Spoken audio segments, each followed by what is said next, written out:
This is funny shit. Watch your mouth! It's Christmas time.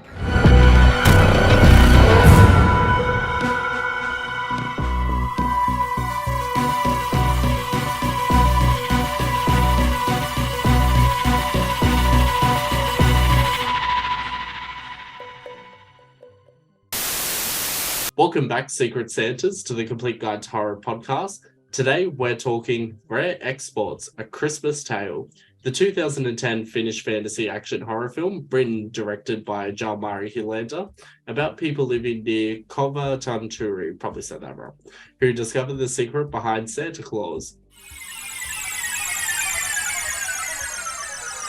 I have also seen this fairly recently, so I had intended on choosing a different Christmas movie, and I was talking to a mate of mine who's into horror movies, and I was like, I can't think of like other than sort of silly ones, like what's just like a good Christmas horror movie. Like I can't actually think of one, and he recommended this movie to me, and I checked it out. I was like, oh yeah, I'll see what this is like, and I thought it was quite good. It's one of those, like, you almost forget that it's a Christmas movie. It's not one of those like Christmas movies where it's just, oh, and here's a Christmas pun, and like, oh, and I'm going to throw turkey baste at you, or like, something that's just like using Christmas as the punchline. That's so upsetting. I really like European horror movies as well. I always find they're a lot darker than like an American or a UK take. And I thought they did that really well in this one. I think that I was going to say Santa, but as you find out towards the end of the film, they are actually elves. I think the elves in this movie are really fucking creepy. And it's just one of those movies where you're kind of just like strapped in for the ride, and you're like, all right, here we go. It's just going to get more and more intense. And I think that it's an enjoyable horror movie. It's enjoyable Christmas movie.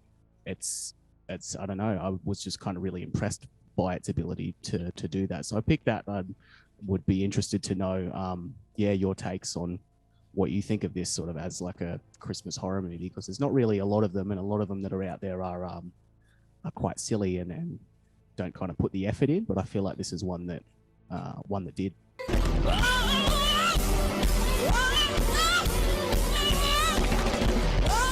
I watched this for the first time about 4 or 5 days ago, and I'll be honest, I enjoyed it so much that I watched it with my brother again the next night. And it was actually more entertaining the second time around. I think because the first time I was looking at it from a, podcast review point, where I was like, oh, I've got to keep an eye out for cinematography and details.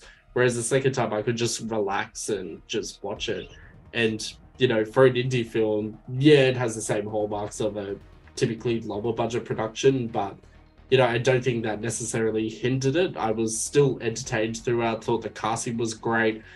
The story was completely over the top, especially with some sequences, but that's exactly what I want for a Christmas horror hybrid. I don't want a low-key horror film centered around Christmas.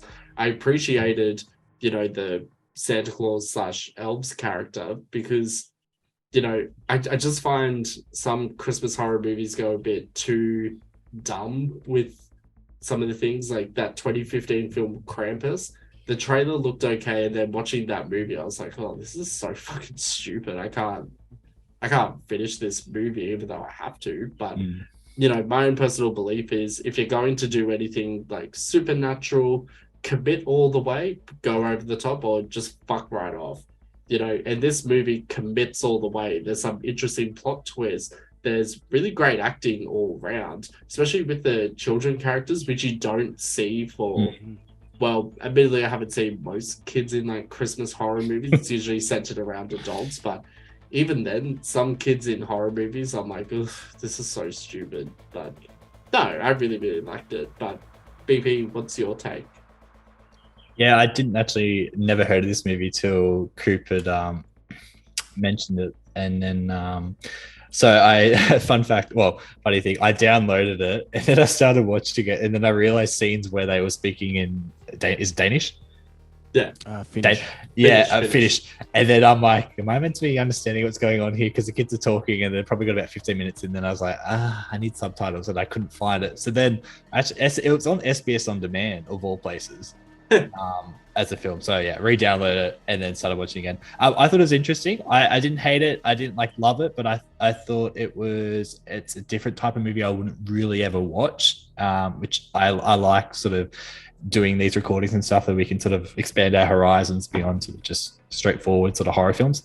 I thought this was actually quite I wouldn't say beautiful. It was quite a pretty film in terms of some of the shots that were set up. There's some really nice. There's one shot at the start. The main guy's talking to the group of guys, and you've got the mountains behind him. It was actually a really nice shot. I really liked the music in this. The score in this was actually really beautiful, and there was a recurring Christmas jingle that kept playing in some of the scenes, like a little dee dee dee dee dee dee dee. And I really liked. I thought graphically this was really good, considering it had a low budget. I thought it was, considering it's shot in the snow. Even the helicopter sequence at the end was quite nice as well. The Santa Claus things didn't really kind of scare me. It was a different take. And as you said, Justin, the kids in this were actually pretty decent for acting wise as well. I think overall it was an interesting film. I can't imagine how much trouble they would have faced producing this movie, because anything to do with snow, anything to do with a large amount of white colors. So, there's a lot of establishing shots, huge wide shots of the snow-covered mountains. If you fuck up the white balance on a camera, that footage is lost. You can try and color correct it, but often it means people's skin tones are much, much different. They might be a bit more green tinged, they might be more red tinged, but for such a smaller budget, and considering this is an independent horror film, they knocked it out of the park. So my favorite part about this movie is actually the whole overall production and effort put into this. I can see that every single detail was taken care of, from audio to the soundtrack to the writing, the casting, the directing. Just really surprised me. I wasn't expecting it to be that good from such a high production value point of view. In terms of sequences, I think the first 15 minutes are crucial to any movie. So you have the introduction with the family, with the kids. There's a mystery around what's in that. I'm just going to call it ice volcano. And, if you don't... Bubble volcano. If you don't get someone's attention in the first 10, 15 minutes, you've lost them for good. But kept me intrigued, kept me wanting to watch the rest of the movie. Likewise, the second time around when I watched it, I thought I'd have to explain to my younger brother, being no, just stick around. It gets really good. Trust me, the first 10 minutes of any movie are always boring. And instead, he watched the whole thing, never went on his phone. I think, if anything, I was on my phone the second time for some parts, because I'm always on Instagram and shit. So, yeah, big kudos to the team. Coop, did you have any particular favorite parts of Rare Exports? When they've got the initial set, when they think that that's Santa, when they've got one of the elves locked up in the barn, and he wakes up and he's just in the corner, and the kid walks in and he's just kind of moving his head towards the kid, and it's he can smell the kid. Oh, he's coming to get. I thought that was really creepy, really well done. And when you see his face, it's really really jarring. Like you both mentioned about some of the really good shots in this movie, in the helicopter scene where you've got that overhead view of all the elves running on running on all fours and chasing the helicopter. That was just really well done, and you just see the enormity of all these things coming after him, and really ups the ante once again in a movie that's already what the fuck is going on. So I thought that scene in particular was probably a big standout moment for me. That's sort of when it was hitting its absolute climax that it had been building so well towards throughout the whole movie. Overall, it was those establishing scenes. The opening shot is just quite nice. It's a good setup.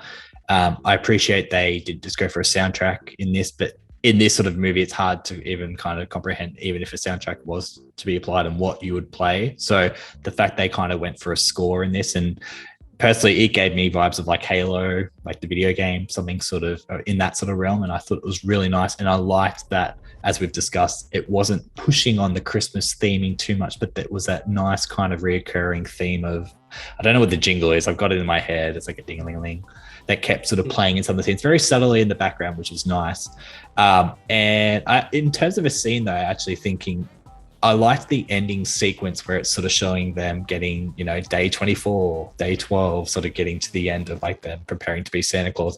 There's a nice shot where one of them gets put in the box and it goes into the back of a cargo ship, and it kind of gave me like Top Gun vibes or something, like the big airport hangar, and it was a really nice sort of center shot in the afternoon, and then sort of walking out, and that's when it ends. I thought it was quite nice. Yeah. There's I was just about to say, when I saw the poster and the trailer for this movie, my first thought was actually, please don't be like one of those Wrong Turn sequels. You know the sequel where it's set at the ski resort and it's like all snow covered? I was like, please don't be like that. So I was very happy that it was a complete opposite of that piece of shit movie. I do have a criticism for this film. It's not to do with the production or the actors or anything. It's actually around the lack of marketing.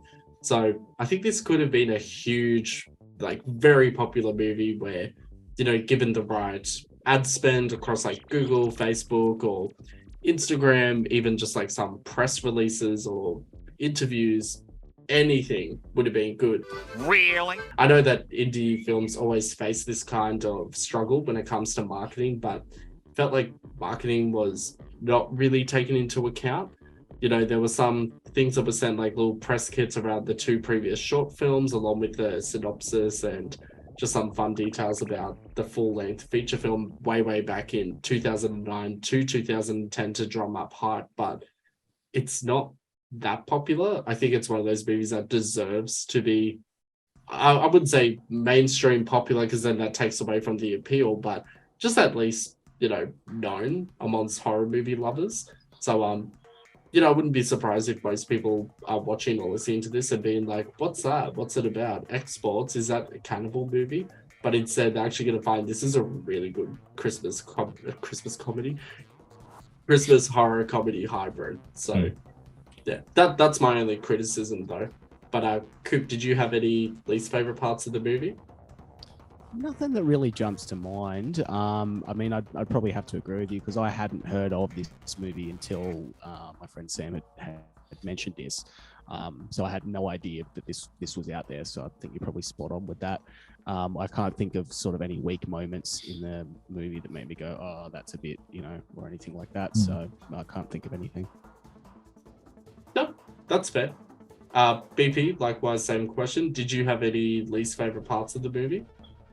I'm with you guys. Can't really think of anything that, mainly for me, I guess, lack of wasn't as scary as maybe I kind of hoped, but I mean, it was still a good film. So I think they did everything at least all right, if not better. So I think as Coop said, it is nice to see. It is interesting, I guess, watching like an Australian horror film, American horror film, a UK horror film, and then a European sort of horror film, and seeing how different sort of markets and how they film, I guess, a horror movie. And I think this is a nice example of a nice Christmas horror comedy, a nice Christmas horror film. So I think they do everything pretty good in this film. And yeah, it's a shame there's no, I guess, like you said, marketing, but I do like in the poster, just having a look at it now, they've kind of got that logo. I don't know, it's like a little spider thingy. I kind of like that they went with that, as if like if there was a sequel, someone might recognize that and go, oh, that's that Rare Exports film. So I kind of like they set that up and they've kind of used that. It's kind of nice that they've set that like a trademark of sorts. Yeah, it also helps legitimize that this could be real. Maybe if they played the angle of, fear of the unknown or fear of other cultures, other people, they could be like discover the real truth behind Santa Claus. He's not in the North Pole. He's in Amsterdam or he's in Finland, or just something to drum up some hype around it. If I try to think of other Christmas horror movies, I can only think of American-based ones. Like our next episode is on Jack Frost, the 1997, completely campy, over-the-top classic, which is not the Jack Nicholson one. But then likewise, I was trying to think of an Australian Christmas horror movie. I can't think of one that immediately springs to mind. Most Australian horror movies are very... For some reason, always around crocodiles. I'm so sick of seeing crocodiles. I don't want to see Rogue. I don't want to see bloody Bait 3D. I don't want to see shit like that constantly. I just wish Australia would have some nerves to actually produce a Christmas horror comedy hybrid, or even just something that's not like Lake Mungo or The Tunnel or bloody The Babadook. I'm sorry, I hate The Babadook. That is one of the stupidest movies I've ever seen. I will. That's how I feel about. That's how I feel about Smile. So you know my pain now. BP. Speaking of that movie, though, there's so many reviews I've seen which are exactly word for word your exact feelings on that, and I'm just like, did BP write these reviews?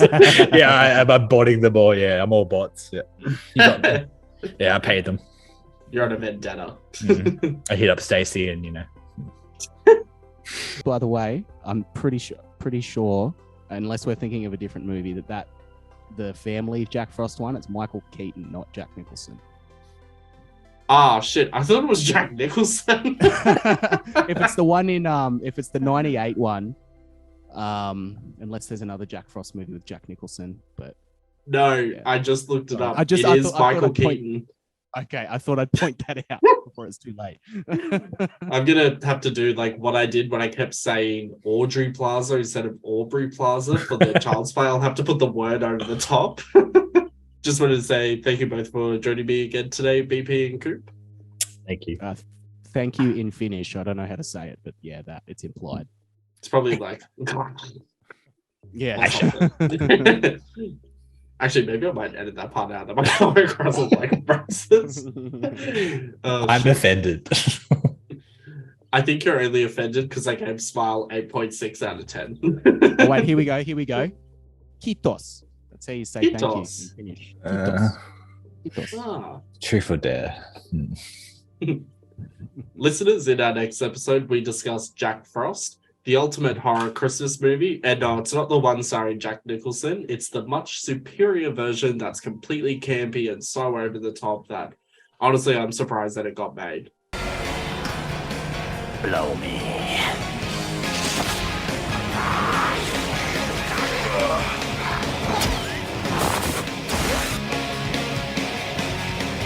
Jack Frost. Look, Ma! I'm a Picasso! Like, comment, share, tip, etc., etc. And if you hated our podcast... Siitäkö sulla olisi vai? Hey, Squirrel friend. When one video ends, just open up another one. It's called binge viewing. Alright, I support you.